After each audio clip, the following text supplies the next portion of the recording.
दुनिया की राजनीति में इस वक्त जो सबसे बड़ा सवाल उठ रहा है वो सिर्फ यह नहीं है कि कौन किसके साथ खड़ा है, बल्कि यह है कि अचानक भारत की एक रणनीतिक एंट्री ने पूरी वैश्विक ताकतों की बिसात क्यों हिला दी है। अमेरिका, जिसे दशकों तक वैश्विक शक्ति का निर्विवाद केंद्र माना जाता रहा, आज खुद को असहज महसूस कर रहा है। डोनाल्ड ट्रंप के द्वार की फॉरेन पॉलिसी हमेशा आक्रामक रही, दबाव बनाने वाली रही, लेकिन आज हालात ऐसे बन चुके हैं कि वही अमेरिका चारों ओर से घिरता हुआ नजर आ रहा है। चीन और रूस पहले ही पश्चिमी प्रभाव को चुनौती दे रहे थे, लेकिन भारत की एंट्री ने इस खेल को बिल्कुल नए स्तर पर पहुंचा दिया है। यह सिर्फ एक डिप्लोमैटिक मूव नहीं है, यह उस नई वर्ल्ड ऑर्डर की आहट है जिसमें कोई एक देश नियम तय नहीं करेगा। इंडिया अब उस दौर में नहीं है जहां वह सिर्फ प्रतिक्रियाएं देता था। आज भारत अपनी शर्तों पर बात कर रहा है।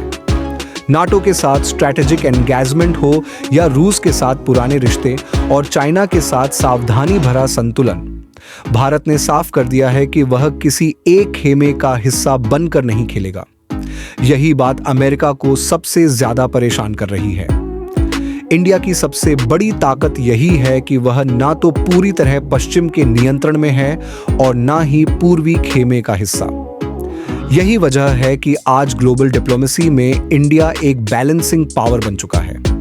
अमेरिका को डर है कि अगर इंडिया ने अपनी स्ट्रैटेजिक ऑटोनॉमी को और मजबूत किया तो आने वाले समय में नाटो का प्रभाव सीमित हो सकता है। इस पूरे घटनाक्रम का असर सिर्फ राजनीति तक सीमित नहीं है। Global economy, defence dealers, energy routes और टेक्नोलॉजी एलियंस, सब कुछ इस बदलाव से प्रभावित हो रहा है। अमेरिका को यह एहसास हो चुका है कि अब वह हर मुद्दे पर इंडिया को निर्देश नहीं दे सकता।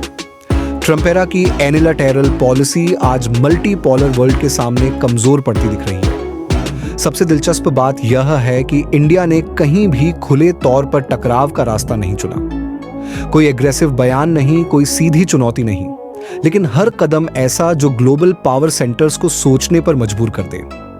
यही वजह है कि इंटरनेशनल मीडिया में बार बार यह सवाल उठ रहा है कि क्या इंडिया आने वाले समय में वर्ल्ड पॉलिटिक्स का निर्णायक खिलाड़ी बनने जा रहा है।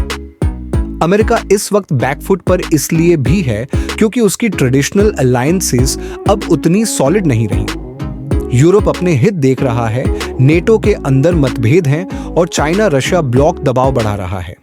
ऐसे में इंडिया की न्यूट्रलिटी प्लस स्ट्रैटेजी ने ट्रंप की फॉरेन पॉलिसी को प्रैक्टिकली कॉर्नर कर दिया है। आज की स्थिति यह साफ दिखाती है कि दुनिया दो खेमों में बंटने के बजाय कई पावर सेंटर्स की ओर बढ़ रही है, और इन पावर सेंटर्स में इंडिया का नाम अब सिर्फ संभावना नहीं बल्कि वास्तविकता बन चुका है। यही वजह है कि वॉशिंगटन से लेकर बीजिंग और मॉस्को तक हर जगह इंडिया को लेकर रणनीतियां बदली जा रही हैं। ये सिर्फ एक खबर नहीं है, ये आने वाले दशक की दिशा तय करने वाला संकेत है। ट्रंप सराउंडेड दिख रहे हैं, लेकिन असल में ये पूरी पश्चिमी डोमिनेंस के लिए चेतावनी है। अगर इंडिया ने इसी तरह अपने फैसले खुद ली तो ग्लोबल पॉलिटिक्स में बैलेंस ऑफ पावर हमेशा के लिए बदल सकता है। और यही कारण है कि आज पूरी दुनिया की नजरें इंडिया पर टिकी हुई हैं। एक ऐसे देश पर जो बिना शोर किए, बिना युद्ध के, सिर्फ रणनीति के दम पर ग्लोबल गेम बदल रहा है। लेकिन इस पूरे घटनाक्रम में एक बात साफ समझनी जरूरी है। यह लड़ाई किसी एक व्यक्ति, किसी एक देश या किसी एक गठबंधन तक सीमित नहीं है।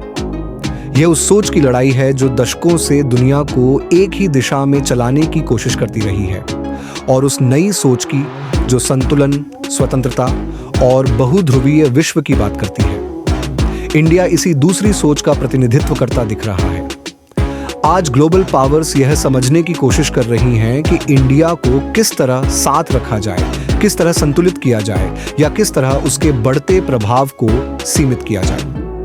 लेकिन इंडिया की सबसे बड़ी ताकत यही है कि वह दबाव में फैसले नहीं करता। यही कारण है कि ट्रंप की रणनीतियां जो कई देशों पर काम कर गईं, इंडिया के सामने आकर धीमी पड़ती नजर आईं। आने वाले समय में यह टकराव खुला होगा या पर्दे के पीछे चलता रहेगा, यह कहना अब भी मुश्किल है। लेकिन इतना तय है कि दुनिया अब पहले जैसी नहीं रहेगी। जो फैसले आज लिए जा रहे हैं वही कल की वैश्विक राजनीति की नींव बनेंगे। और इस बार उस नींव में इंडिया की मौजूदगी को कोई नजरअंदाज नहीं कर सकता। डिस्क्लेमर: यह वीडियो केवल सूचना और विश्लेषण के उद्देश्य से बनाया गया है।